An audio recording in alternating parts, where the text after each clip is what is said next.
Welcome to the Box Film. Halo kawan-kawan, terima kasih ya selalu setia nonton Box Film. Semoga di awal tahun baru ini kita semua diberi kelancaran dan mudah-mudahan Mimin bisa selalu menghibur kalian, nemenin rebahan kalian. Makanya jangan lupa nyalain loncengnya supaya tidak ketinggalan update terbaru dari Box Review Film. Oke, kali ini Mimin akan menceritakan alur film yang berjudul War of Long yang dirilis tahun 2017. Film ini didasarkan pada peristiwa bersejarah nyata selama Perang Perancis melawan China pada tahun 1885. Tentara Prancis mengambil alih Jiangnan yang terletak di provinsi Guangxi, berharap untuk melindungi negara mereka tercinta. Jenderal Feng Jichai berusia 70 tahun dan seorang putranya secara sukarela bergabung dalam pertempuran. Di awal cerita, Jenderal Feng Jichai berumur 70 tahun. Kita sebut saja tokoh sentral di film ini dengan sebutan Jenderal Feng biar lebih enaken. Saat itu ia bergegas pergi ke kawasan markas Perancis untuk menyelamatkan anaknya yang telah ditawan oleh mereka. Kemudian semua rombongan menyeberangi sungai, namun malah diserang oleh sekelompok buaya ganas.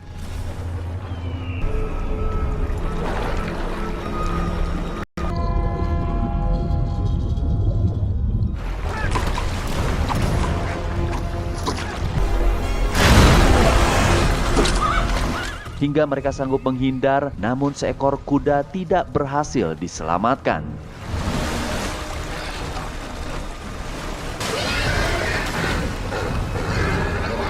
Sesampainya di sana, Jenderal Feng bernegosiasi dengan Jenderal Longmark, ingin membayar tebusan demi membebaskan anaknya. Sang anak pun dibebaskan. Ia bernama Feng Jiangxian, ditawan karena telah bergabung menjadi pejuang pasukan Qing di Vietnam. Feng kesal, langsung memecut anaknya karena ia pergi ke Vietnam tanpa seizinnya. Yinan yang merupakan tunangan dari Jiangxian menenangkan Jenderal Feng agar lebih bisa mengontrol diri. Setelah berhasil ditebus, rekan-rekan Jiangxian berteriak meminta tolong, ingin dibebaskan dari penjara. Suasana memanas, kedua belah pihak saling mengacungkan senjata. Seorang penerjemah berusaha melerainya sehingga mereka kembali menurunkan senjata. Letnan Longmark meminta tebusan yang banyak jika ingin seluruh tawanan dibebaskan. Feng dan Yinan terpaksa menyerahkan semua barang berharga yang mereka miliki. Setelah terkumpul, harga tebusan hanya bernilai untuk 2 orang saja.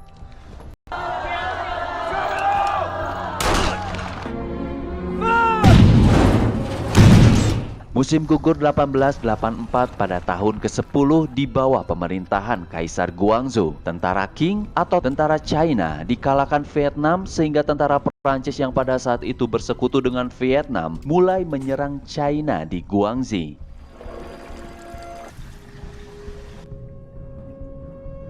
Di kantor markas besar Perancis ada jenderal tertinggi didampingi seorang sekretaris asal Vietnam bernama Ruan Yu. Si jenderal berencana akan mengambil alih satu persatu wilayah dengan cara membantai setiap desa-desa kecil dan menggali kuburan massal. Dikerahkanlah pasukannya mulai mengeksekusi warga desa.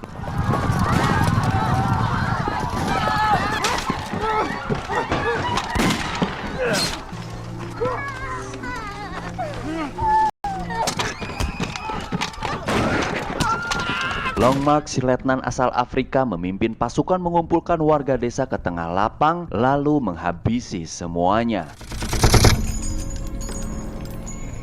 Setelah Jenderal Feng mengetahui penyerangannya, ia mencoba menuliskan surat untuk dikirim ke Kaisar, menceritakan semua konflik kekejaman yang telah dilakukan pasukan Perancis. Ia menyatakan bersedia memimpin kembali pasukan bertempur melawan musuh. Surat pernyataan Jenderal Feng telah sampai ke tangan Sang Ratu. Seorang anggota tidak setuju atas isi surat dari Feng. Mengetahui Jenderal Feng pernah menjabat sebagai Panglima Provinsi Guangxi beberapa tahun yang lalu, kemungkinan kemampuan perangnya telah berkurang. Si anggota pun beranggapan pernyataan Jenderal Feng akan menghancurkan rencananya yang sedang berusaha bernegosiasi dengan Menteri Perancis. Tuan Peng sebagai perwakilan istana menyampaikan bahwa kaisar tidak dapat memberi dukungan penuh atas permintaannya ingin menjadi komandan perang. Namun ia diberi wewenang sebagai asisten dari Panglima Su Yinkui. Feng pun meminta dana untuk memberi upah dan makanan bagi prajurit serta perlengkapan perang yang memadai. Untuk urusan itu Tuan Peng telah serahkan kepada Tuan Wang sebagai penanggung jawabnya.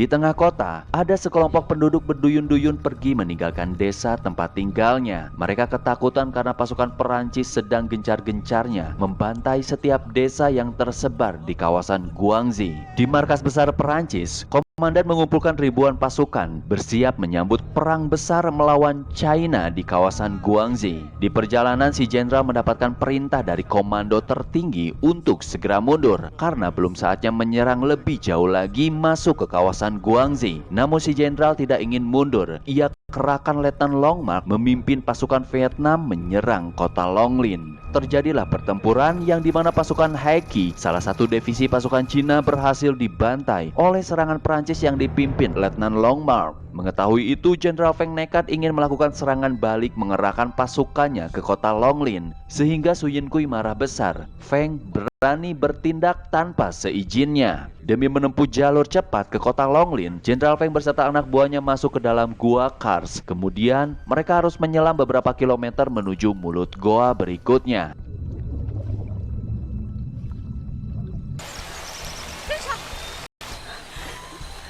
Malam harinya, mereka semua mengepung pasukan Letnan Longmark di tengah hutan.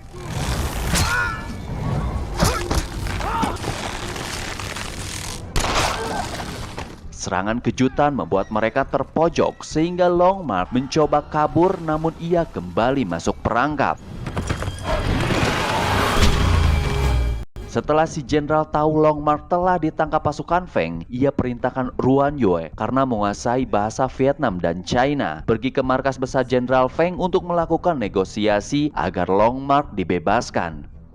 Panglima Su Yinkui mulai dihasut oleh Tuan Wang, si pejabat yang kini mengelola dana perang. Ia mendesak Panglima Su Yinkui agar bertindak tegas terhadap Jenderal Feng yang suatu saat bisa saja merebut jabatan tertingginya sebagai seorang panglima komandan perang. Longmark dan satu anak buahnya diikat di tengah lapang. Feng mendekatinya, kemudian melepaskan ikatan Longmark. Ia diberi pedang dan mengajaknya bertarung sampai mati. Feng melarang prajurit turut membantu pertarungan mereka.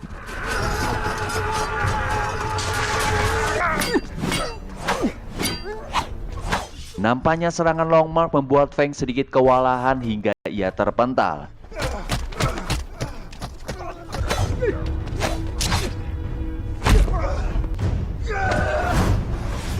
Jiang Xian memohon agar Feng hentikan pertarungan. Meskipun tubuhnya telah cedera, Feng ingin tetap melanjutkan pertarungannya sampai akhir.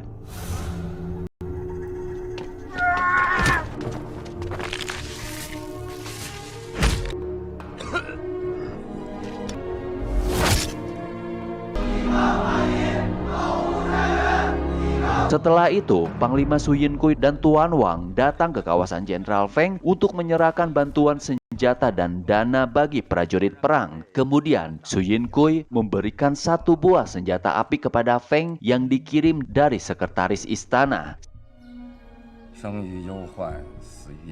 Sebelum peperangan besar dimulai, seluruh warga termasuk keluarga Feng diungsikan ke Liuzhou untuk sementara waktu. Karena tidak menjamin kemenangan, setidaknya warga dapat diselamatkan. Seluruh pasukan di bawah komando Jenderal Feng mulai berangkat ke medan perang sambil membawa peti mati yang dimana jika seandainya Feng gugur, ia ingin langsung dimasukkan ke dalam peti mati tersebut. Feng merencanakan strategi di mana antara Gunung Daking dan Gunung Fengwei akan dibangun dinding setinggi 3 meter lalu menggali lubang atau parit di dekat dindingnya. Itulah yang nantinya menjadi pintu gerbang utama dan kedua. Lalu membangun kubu pertahanan di lereng Gunung Daking dan menyiapkannya sebagai garis pertahanan pertama. Untuk mengejar waktu, para prajurit mulai dikerahkan membangun dinding pertahanan di kedua area. area. Di sini mulai terjadi masalah ketika para prajurit mengeluhkan jatah makanan yang tidak sesuai. Hari itu Ruan Yue dan pengawalnya datang untuk melakukan negosiasi membebaskan Long Mark ditukar dengan 20 orang tawanan China. Setelah Feng mengatakan Long Mark telah tewas, salah satu pengawal marah nyaris terjadi keributan. Feng melerai mereka, kemudian ia memberikan Ruan Yue sebuah lonceng dan kalung jam sebagai hadiah bagi si komandan Perancis. Si komandan marah. Hadiah dari Feng ia lempar karena dianggap suatu penghinaan besar. Jenderal Feng mendapatkan kabar prajuritnya sedang mengeluh masalah bayaran dan makanan yang tidak adil dikarenakan pasukan Huai yang merupakan prajurit dari Panglima Su Yinkui mendapatkan bayaran lebih banyak. Seseorang datang melaporkan prajurit Feng sedang berkelahi dengan prajurit Huai. Jenderal Feng langsung menghampiri mereka ke lapangan. Di sanalah Feng mulai curiga dana perang telah diselewengkan Tuan Wang. Xiangxian diperintah untuk segera menangkap Tuan Wang. Setelah itu ia diikat di tengah lapang untuk mempertanggungjawabkan perbuatannya. Dari arah lain Panglima Su Yinkui bergegas pergi untuk menghentikan tindakan Feng. Karena teridentifikasi telah melakukan korupsi, maka Jenderal Fang tidak segan memenggal kepala Tuan Wang. Panglima Su Yinkui terlambat menghentikannya, sehingga prajurit Huai dan prajurit Feng bersitegang.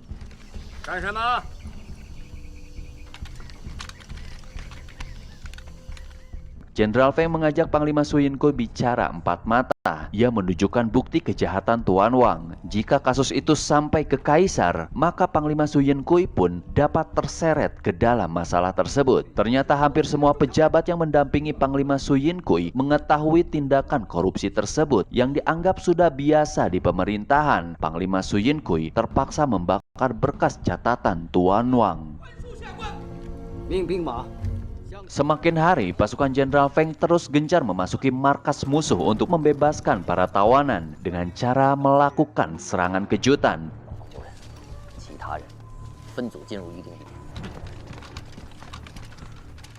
Digempurlah dengan bom hingga tidak menyisakan sedikit pun tentara musuh yang masih hidup, hingga semua tawanan berhasil dibebaskan.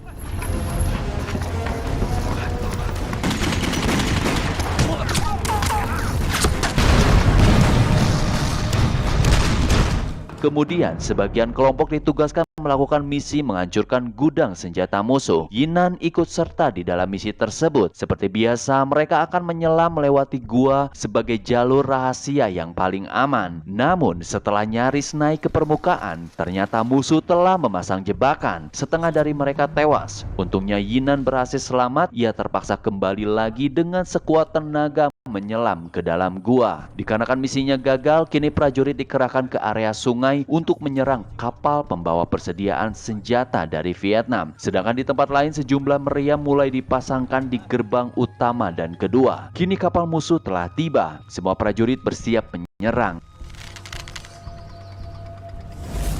Sayangnya mereka keduluan digempur senjata mesin yang disembunyikan di balik kapal. Ditambah kekuatan prajurit Vietnam yang ikut memberendelkan senjata sehingga membabat habis pasukan Jenderal Feng.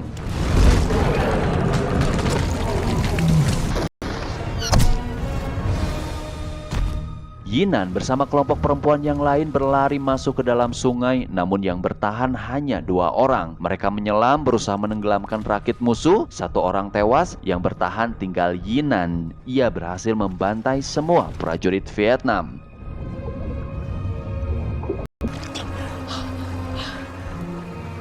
Jenderal Feng membunyikan trompet pertanda perang besar akan dimulai. Yinan kepergok dan tertangkap musuh. Ia dibawa ke markas besar Perancis. Jenderal Feng menempatkan Xiangxian memimpin batalion supervisi untuk mengawasi di gerbang kedua. Diberi wewenang menembak prajurit yang berani kabur dari medan perang. Di dalam gudang, Ruan Yu mendatangi Yinan. Ia memberikan secari kertas agar dapat melarikan diri dari sana. Hingga Yinan berhasil kabur ke dalam hutan berusaha menghindar dari tembakan dan kejaran tentara. Peperangan besar pun dimulai. Senjata meriam menjadi awal penyerangan antara keduanya.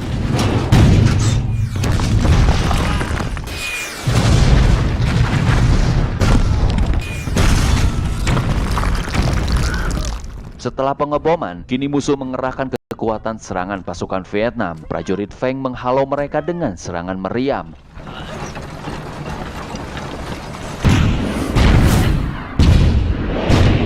Perancis membalas kembali dengan kekuatan yang jauh lebih besar. Sebagian prajurit kabur dari gerbang utama menuju gerbang kedua. Jiang Xian sebagai pemimpin batalion gerbang kedua melarang prajurit kabur dari medan tempur. Mereka semua menolak dan memohon agar diizinkan masuk gerbang. Sesuai perintah dari Jenderal Feng, jika ada prajurit yang berani kabur, maka Jiang Xian diberi wewenang menembaknya. Dengan terpaksa, ia pun menghabisi mereka semua. Pertempuran semakin sengit, pasukan Vietnam terus dihalau hingga mereka dibantai habis.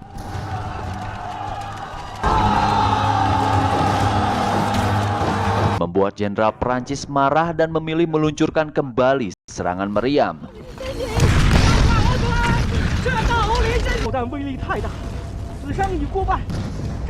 Jenderal Feng kerahkan sisa prajurit ke sisi hutan dikarenakan pasukan Prancis sedang berusaha ingin menguasai Daking. Si jenderal geram hingga ia membalas kembali serangan meriamnya.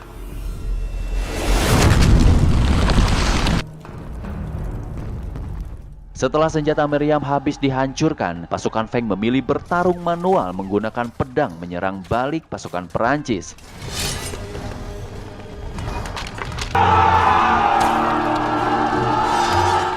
Jiang Xian keluar dari gerbang kedua membantu pertempuran ke area hutan hingga seluruh pasukan musuh berhasil dilumpuhkan.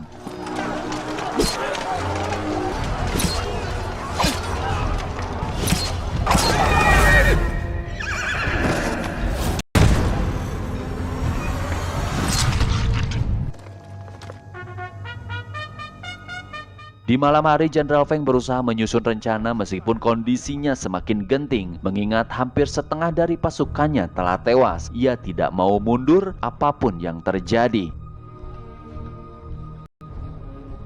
Saat itu rekan seperjuangan Jiang Xian memohon agar diizinkan mundur dari medan perang. Ia memiliki seorang adik yang telah lumpuh akibat perang di Vietnam. Rekannya takut mati dan meninggalkan adiknya yang sudah tidak bisa hidup sendiri. Jiang Xian tidak tega dan terpaksa ia mengingkari sumpahnya. Esok harinya, pasukan Prancis dikepung serangan batu ketika melewati tebing Hongshan. Yinan menjadi salah satu divisi bendera hitam, terus berusaha menghalau kiriman amunisi bagi pasukan Prancis. Ada kejadian mengejutkan ketika Jiang Xian bersama rekannya tertangkap oleh prajurit dan dibawa ke hadapan Jenderal Feng atas kasus percobaan melarikan diri dari medan pertempuran. Feng tidak menyangka Jiang Xian melakukan hal itu. Ia sangat terpukul dan terpaksa harus menghadapi hukuman mati. Ia tidak mampu membunuh anaknya sendiri. Feng hanya meninggalkan senjata di dekat Jiang Xian.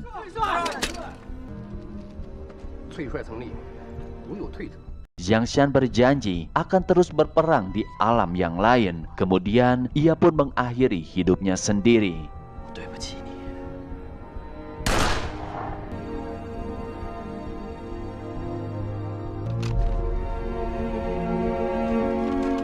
Kali ini pasukan Perancis terus meluncurkan serangan meriam ke arah Bukit Daking. Feng semakin terdesak, tidak ada cara lain. Sudah saatnya ia harus menjalankan misi terakhir, membakar gudang bawah tanah yang terletak di kaki gunung Xiaoqing. Melihat pasukan Feng mulai terdesak, Perancis serentak menyerang bersama kekuatan pasukan Vietnam. Dihalaulah oleh puluhan bom.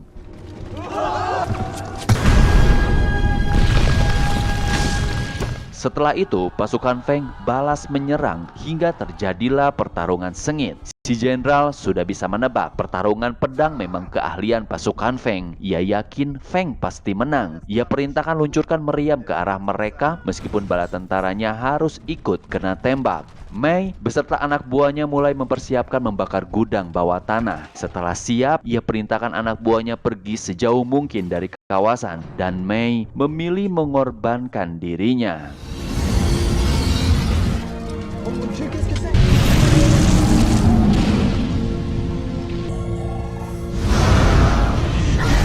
terjadilah ledakan besar yang berhasil melumpuhkan musuh. Setelah itu, semua pasukan China menyerang secara serentak menghabisi pasukan Perancis yang masih tersisa.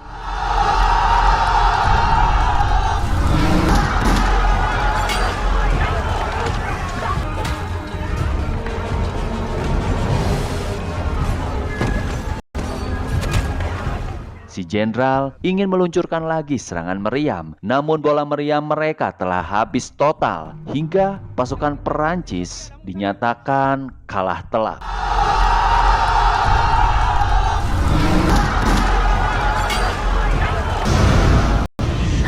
Pada tahun 1885, kolonial Prancis hengkang dari negara Cina. Ruan Yue kerap kali sering mengalami pelecehan seksual dari si jenderal. Ia sudah lelah dan tidak ingin mengikutinya lagi. Si jenderal terpaksa menembak mati Ruan Yue.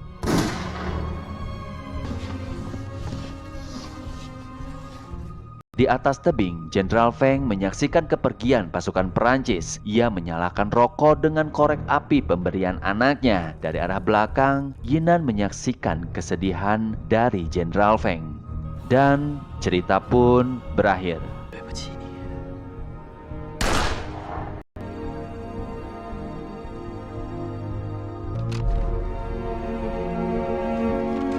Kekalahan Prancis di jalur Jenan membuka jalan bagi kehancuran administrasi Jules Ferry. Ia adalah salah satu pendiri Prancis baru. Sejak itu, pasukan Prancis tak pernah lagi melintasi jalur Jenan. Terima kasih telah menonton. Sampai jumpa di cerita selanjutnya. Wassalam.